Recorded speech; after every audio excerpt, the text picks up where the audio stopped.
one of the major points is that we have all of the important ingredients for doing a fantastic pilot project here in Key West. We're on the edge of the northern Caribbean rim, which is the scientists, environmental scientists, consider the 6th area of critical concern in the world. And I'm wondering, from the standpoint of a fundraiser,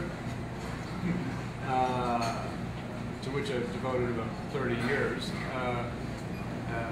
what sort of continuing involvement would the UN have in looking at our community, because we could be a pilot project for the world. I mean, everybody has their navies and their coast guards. What's lacking in a lot of the world is the nonprofit organizations that devote so much of their time to solving problems. But it could be a pilot to show what can be done when people come together in various organizations for a good cause. So from a standpoint of a fundraiser, and to answer Peter's question, what input would the UN have in our solving our own local problem, which could be transferred around the world? So what would the UN be doing in involving itself? Because I see a great partnership in the UN and the Key West to get a great project underway. Well, I want to assure you that we didn't come here sort of lightly or blithely. We thought seriously about this city. We've been following it for over a year with Sir Peter, and I really are very impressed. The UN is now, as you know, in a partnership mode. They've run the talk through, but we have identified 9 very important major groups that we're working with. I can boast that I was the first UN official to host a conference of mayor and municipal leaders at the United Nations, because I thought the cities are where the people are. Mr. Mayor, I can talk blithely about global warming, climate change, but tomorrow you have to get the garbage out. You have to be there, you're on the front line with people, they come to you first, and they will measure your response in terms of how effectively the governance of the city is. So we want to now involve the cities more. I also introduced the idea of a Coastal Cities Summit last month at the US University of South Florida. We had hoped to bring the mayors and municipal leaders together. We're going to continue this, and Mayor, I'll be talking to you about where the next Coastal Cities Summit is going to be held, and we'd like you to be a very major player in this. We're just working on that now. So you are a world window, and we're going to keep it open. We're also going to ask Sir Peter if he could help us arrange a follow-up meeting, maybe during April, where we can report to you on the progress of the conference and what we're trying to do. So we're not just going to whistle stop in because the weather is good, Mr. Mayor. Please pardon our crassness. We're not going to drop in because your weather is good. Oh my God. No, it's the truth, Sir Peter. It's really the truth. We have a strong interest in working with this city, and you're going to be the world window on this project, at least one of them. You're welcome here during the summer. Caroline? I just want to thank you, and most everyone's reiterated what I wanted to say, except your Secretary General. I'd like you to consider the first blue-green city and maybe the first blue-green flag for the Conch Republic. It would only take one color change. You know my tweet I got when I put Florida Keys will be succeeded rather fail on the flag, don't you?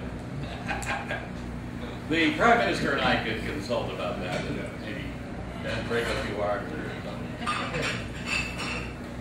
Mr. Mayor. I know that most of you have never been misquoted in the newspaper.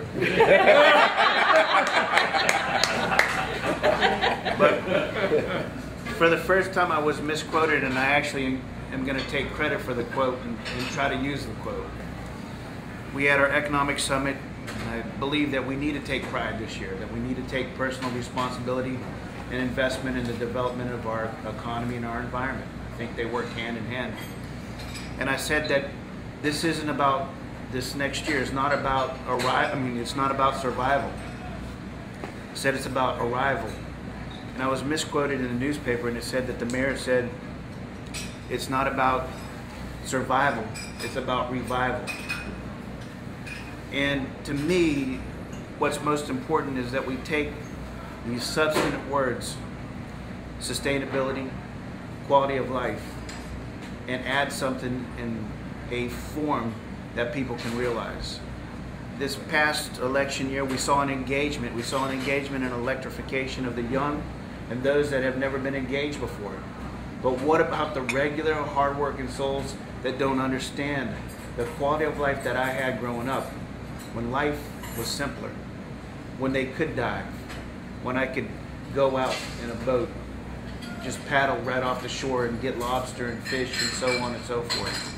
So what I see this wave and this ripple is that this is something that truly can engage the regular, hard-working person that can identify with the water.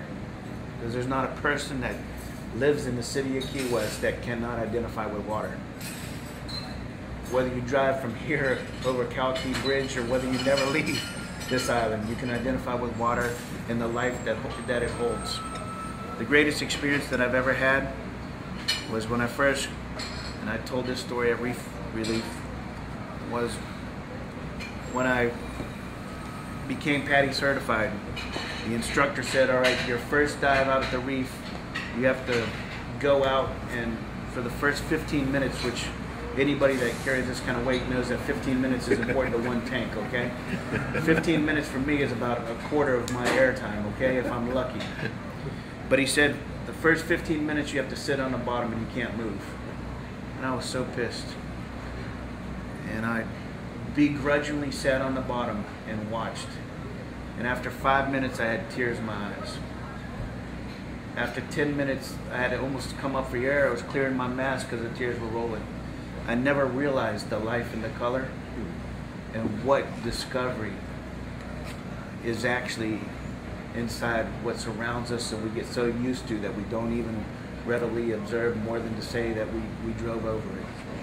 And so for me, this is just another engagement that I hope that we can take, like I said, and this is all selfish, because honestly, I appreciate visitors, but in the end, if we're going to do something that's sustainable, it has to be engaged with the residents, and the residents have to engage the visitors. Very good. And that's where we get that life cycle that expands past this island. So that's the ripple in the wave for me. Thank you for coming, Doctor. I appreciate Well, but thank you, Mr. Mayor, and thank you very much for this last intervention. I've been known to refer to the concrete public as the last bastion of the overqualified. But he made And the I point. have to say, this table has proved me the truth tonight. Indeed, this is the last bastion of the overqualified. But Each Peter, and every one of before you you. give me the last word, let me just say, because sometimes words strike me very, very forcefully. And as you sat there on the bottom, you talk about the life, the color, and the discovery. And you know, Mr. Mayor, every act of discovery is an act of self-discovery. We learn a great deal about ourselves in the way we discover things. But also, two other thoughts struck me as I sat here this evening. As we talk about the blue-green city, my thought was, here is a blue city with a green heart. And we're trying to build on that and to make it work very well. But finally, Mr. Mayor, we are just visitors to your city. We came as guests, but we leave as friends. Thank you very much, sir. Thank you.